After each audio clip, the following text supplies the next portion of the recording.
안녕하세요. 억울한 사람이 없는 정의로운 세상을 위한 허명환TV의 허명환입니다. 어느 대선 여론조사에 이낙연, 이재명 후보가 21.5%가 나오고 윤석열 검찰총장이 17.2% 나왔다고 합니다. 제1야당인 국민의힘이 무색해지는 그런 조사 결과였습니다. 현직 검찰총장이 대선 후보로 거론되면서 당당하게 3등을 기록한 것도 특이하죠. 그 후보가 문재인 대통령을 계승하는 여당 후보가 아니고 문 대통령을 공격하는 야당 후보로 거론되는 것도 또 특이하죠. 게다가 야당이라 해도 국민의힘인지 아니면은 국민의당인지 아니면 정의당이든지 어느 당인지 모르고 있는 것도 또 특이합니다. 참으로 답답한 그런 상황입니다. 아무리 검찰총장 임기가 2년으로 보장되어 있다 하더라도 대통령이, 인사권자인 대통령이 교체 의사만 표명하면은 일사천리로 자리를 물러나는 것이 현실입니다. 아니면은 추미애 법무부 장관이나 집권 여당에 대해서 임기가 보장된 검찰총장이니 적극 협조해 주세요 라고 한마디만 해도 사태가 정리될 수 있을 겁니다.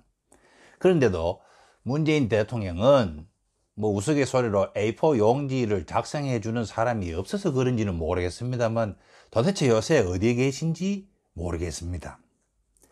그 사이에 추미애 법무부 장관과 윤석열 검찰총장 간의 달랑한 싸움이 막바지를 향해 치닫고 있는 것 같습니다.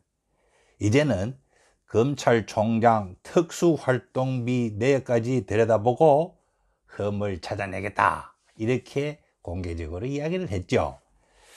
노무현 전 대통령이 검사들과 대화를 하다가 한 이야기 중에 이쯤 되면 막 가자는 거죠 라고 한 적이 있습니다. 통상 과거에 임명직 시장 군수 시절에 그 시장 군수가 중앙정부의 말을 듣지 않으면 최후의 수단이 시장 군수 특수활동비 내역을 감사하겠다라는 그런 무기였습니다. 그래서 중앙정부에서 해당 시장 군수의 특수활동비 감사하는 이야기만 나오면은 그 시장 군수는 아예 꼬리를 내리고 사표를 쓰곤 했었죠. 문재인 정부는 출범 초에 국정원의 청와대 특수활동비 상납, 이거 많이 들어보신 이야기죠. 국정원의 청와대 특수활동비 상납이라는 혐의를 박근혜 전 대통령에게 걸어서 처벌을 받도록 한 적이 있죠. 이제 법무부 장관이 그 유명한 특수활동비, 그것도 검찰총장의 특수활동비를 감찰한다 하니까 뭔가 곧 끝이 날 것 같습니다. 검찰 특수활동비를 법무부 장관이 상납받았는지 아니면은 중앙지검장이 상납받았는지 아니면은 검찰총장이 닦아섰는지 조금만 참고 기다리면은 뭔가 시원하게 정리될 듯 합니다. 그런데 이 와중에 점잖다고 평이 나 있는 이낙연 더불어민주당 대표가 검찰이 탈원전 관련 수사에 착수하자 윤석열 검찰총장을 노골적으로 비판해서 놀랍기도 하고 또 실망스럽기도 했습니다. 이낙연 대표는 11월 6일 검찰이 산업통상자원부, 한국수력원자력, 한국가스공사 등 월성원전 1호기 경제성 조작과 관련된 기관을 압수수색한 것을 두고 뭐라고 했냐면은 정치 수사이자 검찰권 남용이라고 비판했습니다. 뭐라고 또 덧붙였냐면은 감사원이 수사 의뢰를 하지도 않았고 야당이 고발한 정치 공세에 대해서 검찰이 대대적으로 응한 것 아니냐, 이렇게 보는 것이죠. 탈원전 정책은 문재인 대통령의 대선 공약이고 이 정부가 추진하는 중요 정책인데, 이에 대해서 사법적 수사는 검찰이 이제는 정부 정책 영역까지 영향을 미치겠다 하는 것으로 해석할 수밖에 없다, 이렇게 이야기를 했죠. 그러면서 작년에 조국 전 법무부 장관 후보 일가에 대해서 검찰이 대대적으로 압수수색을 했을 때를 연상케 한다 라고 이야기를 했습니다. 이 말이 맞습니까? 저는 참 실망스러운 이낙연 대표의 반응이었다, 이렇게 봅니다. 이낙연 대표는 전남지사도 하셨죠. 그리고 국무총리도 역임했고 이제는 집권 여당의 당대표까지 하고 있는 그런 아주 높은 분입니다. 명예를 정말 중히 여긴다면은 얼굴 뜨겁게 국민에게 거짓말을 해서는 안 되죠. 검찰이 문재인 정부의 탈원전 정책을 수사하는 것 아닙니다.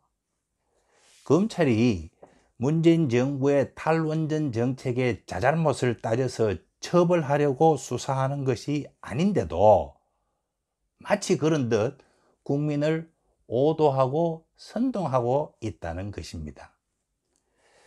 정책의 잘못은 검찰이 따지는 게 아닙니다. 정책의 잘못은 감사원이 따지죠. 근데 최재형 감사원장도 겨우 경제성 판단에 대한 것만 감사하고 그 결과 발표하는데 그렇게 애를 먹었습니다. 그러면은 검찰이 도대체 뭐를 수사한다는 말인가, 이런 궁금증이 드시죠. 월성 1호기 조기 폐쇄 결정의 타당성 점검이라는 감사원의 감사보고서 128쪽을 보면은 감사방해 등과 관련한 사항이 적혀 있습니다. 제가 그 부분을 이렇게 쭉 봤는데요. 통상산업부 모 국장은 2019년 11월, 작년이죠. 작년 이맘때 과장 등 부하 직원을 불러 모아가지고 감사대책회의를 했었답니다. 그런데 여기서 컴퓨터에 저장된 월성 1호기 관련 문서는 물론 이메일 또 휴대전화 등 모든 매체에 저장된 조기 폐쇄 관련된 자료를 삭제하라고 지시를 했답니다. 이야, 대단하죠.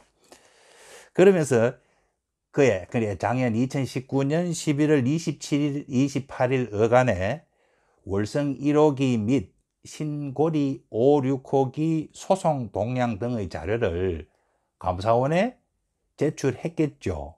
감사원이 제출하라 했으니까 하죠. 그러면서도 2018년 4월 3일 청와대에 보고한 문서 등 대부분을 누락시켰답니다. 안 준 거죠. 감사원이 추가 자료를 요구하자 2019년 12월 1일 일요일 밤입니다. 일요일 밤 11시에 사무실로 출근해서 밤 11시 24분 36초부터 이튿날 새벽 1시 16분 30초까지 약 2시간 동안 컴퓨터에 저장되었던 관련 자료 122개 폴더를 삭제했답니다. 성질이 났겠죠, 감사원이. 그래서 그 컴퓨터 가져오시오 해서 그 컴퓨터를 디지털 포렌식 다시 복구를 해보니까 444개 문서를 지웠고 그중 324개는 복구를 했지만 120개는 영원히 복구할 수 없었다. 이렇게 보고서에 기록이 되어 있습니다. 경제성 조작을 지시하고 보고한 결정적인 문건을 없애버렸다고 만약 국민의힘이 대대적으로 공세를 해도 변명할 거리가 없죠. 왜? 아니면 왜 파기했냐고 따지면 될 거 아닙니까? 청와대에 지시를 하고 청와대에 보고한 결정적인 문건들이 그 영원히 복구 안 되는 120개 파일에 들어있을 수 있죠. 이게 통상산업부 공무원이 한 짓입니다.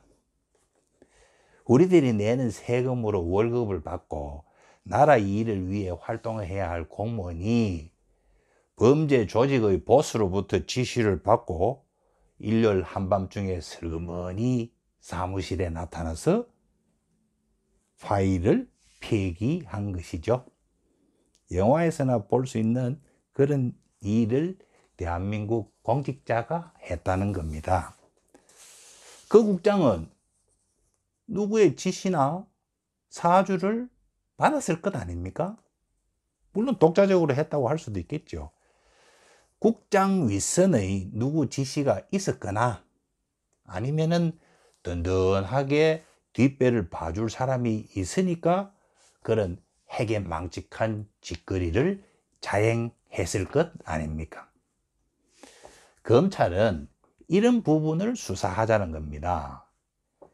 감사방해는 그냥 뭐 심심하면 해도 되는 게 아니라 1년 이하 징역이나 1,000만 원 이하 벌금에 처할 수 있는 나쁜 짓입니다.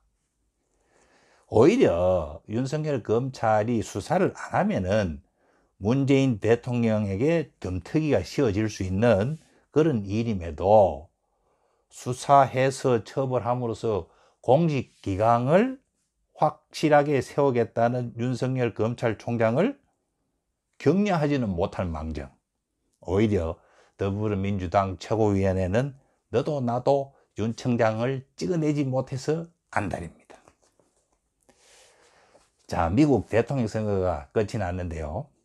트럼프 대통령이 매력이라고는 별로 없는 고령의 노 정치인에게 그렇게 매가리 없이 재선의 기회를 뺏긴 주된 이유는 뭐라고 보십니까?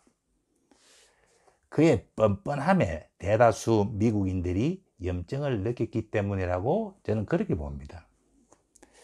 옳고 그름도 구분 못하는 자들이 고위공직을 꿰차고 호의호식하며 권세를 누리고 살려주세요, 해보세요 라고 거들먹거리고 있습니다. 멀쩡한 시장 자리를 집안 창피하게도 젊은 여성 성추행 문제로 사퇴하고 목숨까지 앗아갔으면서도 또 스물스물 해 먹으려고 나오는 모습이 부끄럽지도 않습니까? 감옥소에 있는 살인범도 대한민국 국민일진데 광화문 집회에 나왔다고 국민을 살인자라고 칭하는 것은 아무리 흥분했다고 하지만 오히려 본심을 드러낸 것이라고 볼 수 있겠죠. 사정이 이러하니 아직 정치 족보조차도 없는 윤석열 검찰총장을 국민들은 대선 후보 사위의 반열에 올리는 것 아니겠습니까? 이낙연 대표마저 정신줄을 놓아버리는 모습에 더불어민주당 세력의 집단 최면이 심각한 수준인 것 같아서 정말 걱정스럽습니다. 오늘은 여기까지 하겠습니다.